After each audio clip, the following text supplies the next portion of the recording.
Buonasera e benvenuti all'edizione di oggi del notiziario di Prealpina.it. È venerdì 9 febbraio. Largo Flaiano aprirà il giorno di San Valentino. Lo ha annunciato oggi ufficialmente l'amministrazione comunale di Varese, il servizio di Marco Croci. Per la maxi rotonda che rivoluzionerà la viabilità di Varese c'è finalmente una data, è quella di mercoledì 14 febbraio. Nel pomeriggio di quel giorno infatti ci sarà l'apertura ufficiale del nuovo ponte su Largo Flaiano e sarà di nuovo percorribile il raccordo autostradale in ingresso alla città per chi proviene da Milano.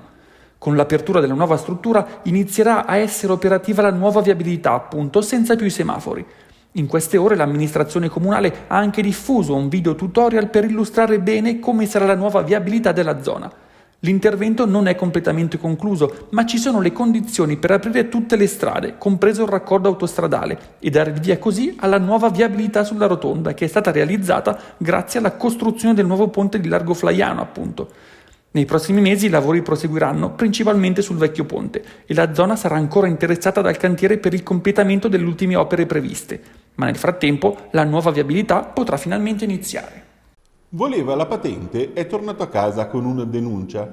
Questo è il risultato ottenuto da un candidato che si era presentato all'esame con gli auricolari e comunicava con un complice, facendosi dare le risposte ai quesiti. Ma è stato sorpreso. Ecco il servizio. Si è presentato all'esame per la patente di guida con smartphone e auricolare per comunicare con un complice all'esterno che gli avrebbe fornito le risposte esatte. Uno stratagemma dunque molto sofisticato e che aveva come obiettivo quello di poter superare il test. Ma il furbetto non è passato inosservato. L'esaminatore ha chiamato la Guardia di Finanza che ha provveduto ad un controllo ed è così saltato fuori il kit tecnologico per la truffa. Nei guai è finito un 25enne pakistano che stava appunto affrontando l'esame per la patente B alla motorizzazione civile di Como. Il giovane, tra l'altro, è stato portato in ospedale dove i medici gli hanno estratto l'auricolare, così ben camuffata da essere rimasta incastrata nell'orecchio. 3 personaggi di spicco della Lega, Candiani, Tovaglieri e Monti, in visita a Cadegliano Viconago per ascoltare i residenti della frazione di Avigno, isolata da ben 10 anni per una strada franata. Il video in cui Nicola Antonello intervista il sindaco Alberto Almieri. Qual è il problema tra Camera e Avigno e cosa chiedete ai politici che vengono oggi a Cadegliano?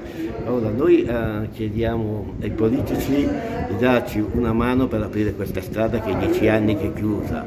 Prima per gli abitanti di Avigno che è ora che gli si apra questa strada e secondo anche per arrivarne a una definitiva.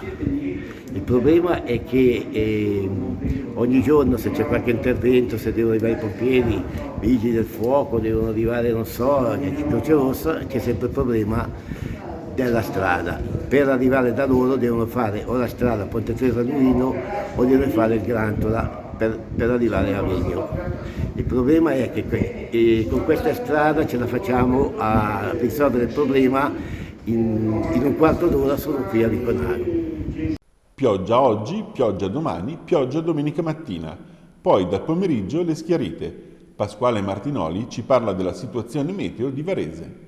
3 giorni con l'ombrello, è tornata dopo un lungo digiuno la pioggia che terrà banco appunto fino a domenica. Sono previsti nei momenti più intensi di precipitazioni oltre 4 mm di acqua. C'è da dire che da un lato è pioggia benedetta, aiuta a ridurre la cappa di smog anche se a Varese l'inquinamento non ha mai superato i livelli di guardia.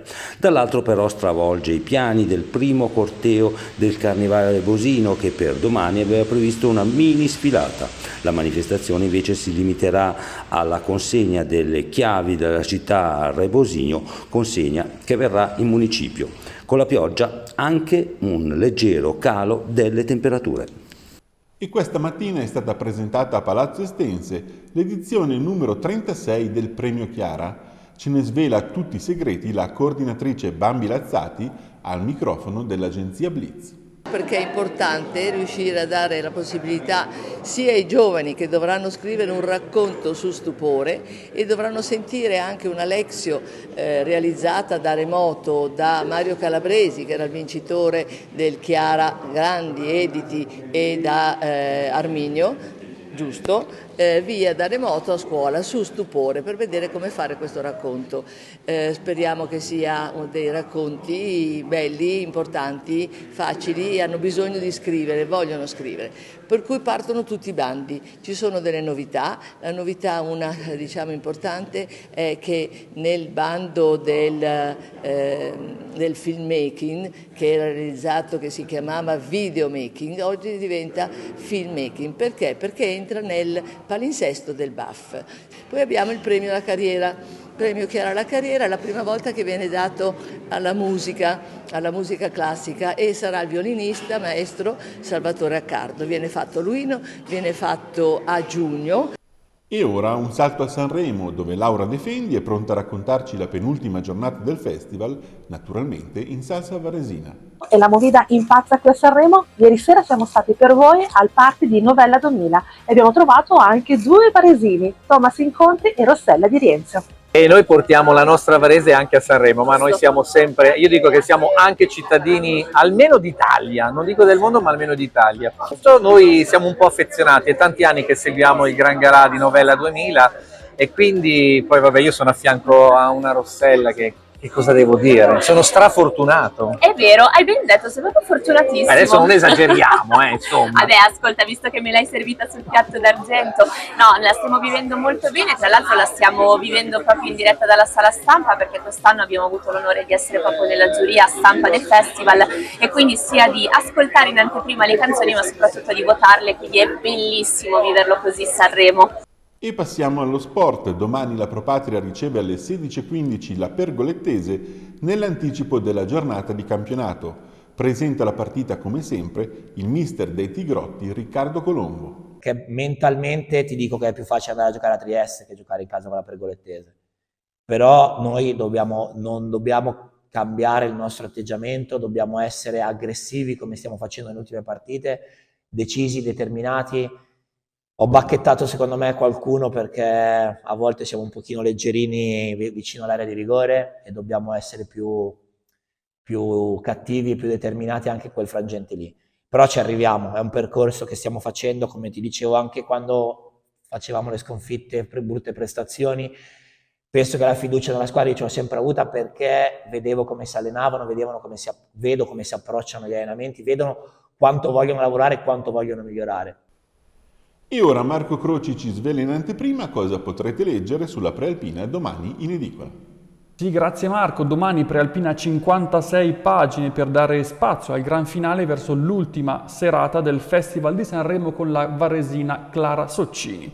C'è poi il focus sullo spreco di cibo. Gli italiani buttano tantissimi alimenti che potrebbero essere salvati. Dati e commenti in 4 pagine di approfondimento. Chiama gli animali, domani poi non può perdere il giornale perché ci sono ben 8 pagine di Mondo Pet, consigli e informazioni sui migliori amici dell'uomo. E come ogni sabato ci sono i nati della settimana in provincia e ospiteremo anche una toccante testimonianza da Gerusalemme. Lucia Danna racconta le conseguenze orribili della guerra in corso in Medio Oriente. E da domani poi si potrà anche acquistare il nuovo libro sui consigli d'uso dello smartphone, un'altra iniziativa editoriale che accompagna i lettori di Prealpina.